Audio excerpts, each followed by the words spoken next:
Boa noite. Nós somos três, nós somos um negócio multimilionário. Tudo isso e ainda parece que foram apenas 5 minutos que nós empurrávamos uma van quebrada pelas ruas de Londres depois de tocar em um show para ninguém. Hoje à noite tocamos para um sonho de milhões. Assim, o guitarrista do The Police, Andy Summers, começa sua autobiografia lançada em 2006, que ganha agora uma tradução brasileira com o prefácio do guitarrista do U2. One Train Later é sobre uma vida dedicada à música, parte dela ao trabalho em uma das maiores bandas de rock de todos os tempos.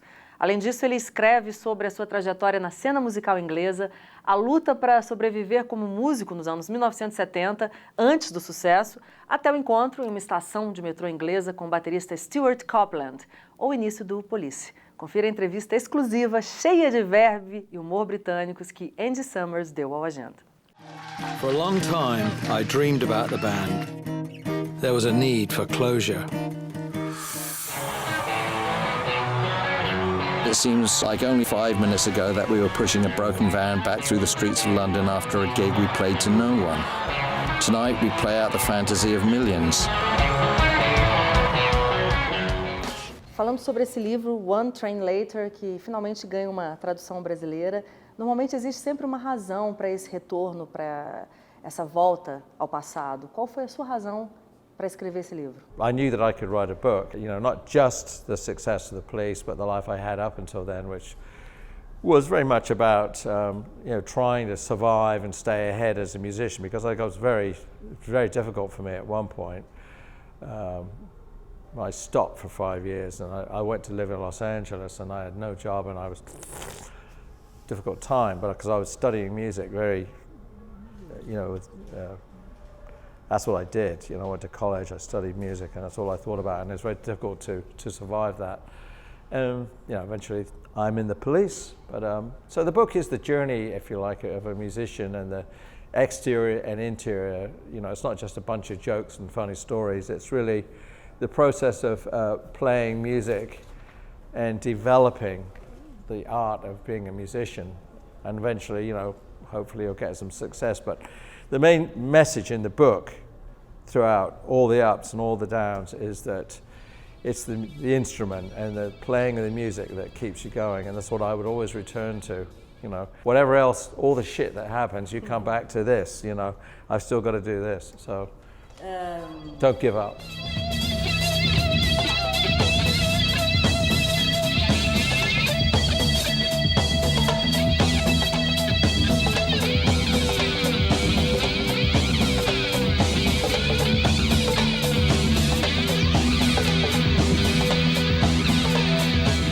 One of the stories of your book is when you meet that cleaning lady in this hotel room and you were playing some jazz music and she's listening to the music you write.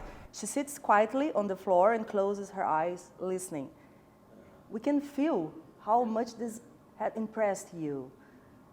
Because it's about music, it's about pure music, it's about the power of music, no? I remember that moment. It was in Nepal, in Kathmandu, which of course has had tragedy since, but it was a few years ago.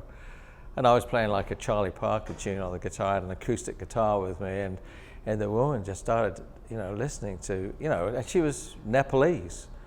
So it was a very different culture, and she started listening to me, like, playing away.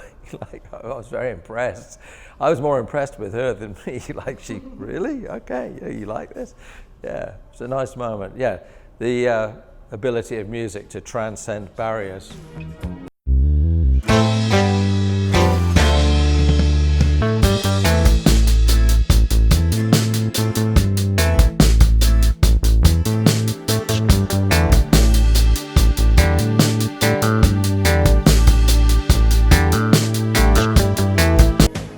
Nesse livro você escreve sobre as suas origens, a sua paixão pela guitarra, como você desenvolveu um estilo muito peculiar de tocar a guitarra, mas é um livro também sobre a sua experiência com The Police. Well, it's not all about the Police.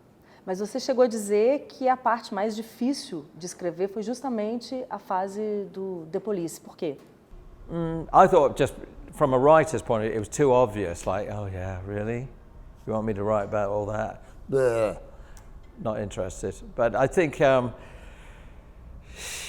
You know, it's the same with the photography. Hey, you know, I'm famous, look, how about, I don't want to do that at all. It's much more about, it's trying to be much more pure than that and showing that it wasn't just that, you know. And I did this with all the photographs I took of the police. I put them away for many years.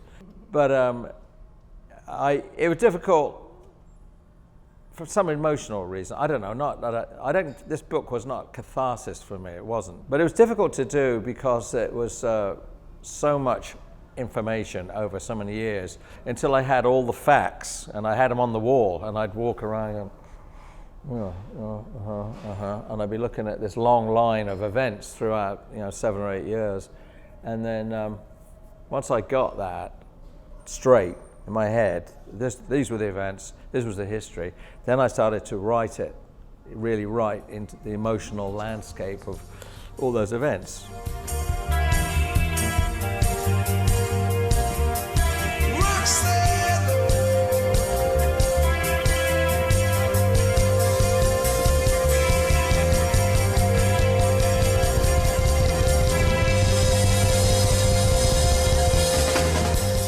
O The Police chegou a ser a banda mais popular do mundo. Still is. Vocês estavam ali no meio daquela cena punk, era de se esperar que vocês fossem também uma banda punk, mas não foi o que aconteceu, vocês tinham um som muito peculiar. Vocês tinham consciência de que estavam fazendo uma música absolutamente diferente da produzida naquele momento, ou vocês só começaram a perceber isso na medida em que as pessoas começaram a apontar isso na música de vocês? We were so hungry and so desperate to just see if we could be a band and survive in the, you know, very tight sort of claustrophobic scene of London at that time in the punk scene. You know, we were just trying to be a punk band. We weren't really, you know, but we had to keep trying to be a good band. So the more we rehearsed, gradually the truth emerged of who we were, and it was this sort of miracle about 3 very different guys who actually made a very unique chemistry. And I think other people started to say, you know, you guys, you know, you got a thing, you know. Really? We have a thing? Suddenly we had kind of a sound and an identity that we could put onto any song almost.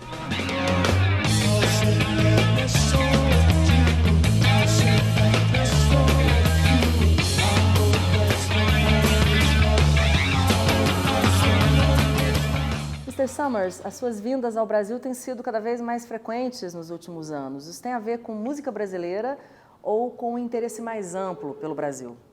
Well, it's both really, because yeah, of course I'm very interested in Brazilian music. I love Brazilian culture. I played here with the Police, but I came to work with Lewis in 1996, and so I just started coming back, and I love it. So why not come back every year? And you're here to play with Brazilian musicians. Yeah. What okay. we can expect from this concert tomorrow night? What can we expect? Yes, it's more, well. Wow, something shocking. Well, you know, this one's different this time because I played very Brazilian music. I've played rock. I've played a lot of different kinds. I've played acoustic jazz. I've done, you know, many things here with different kinds of Brazilian musicians. This time I'm playing with Rodrigo Santos and his group. This is very popular. People really like it because they're all hit songs. You know, the Red Baron songs are all hits that people know, and the Police, of course, are all hits. The Police were very big in Brazil, so that's what we're doing. It's great fun. I can't stand losing you.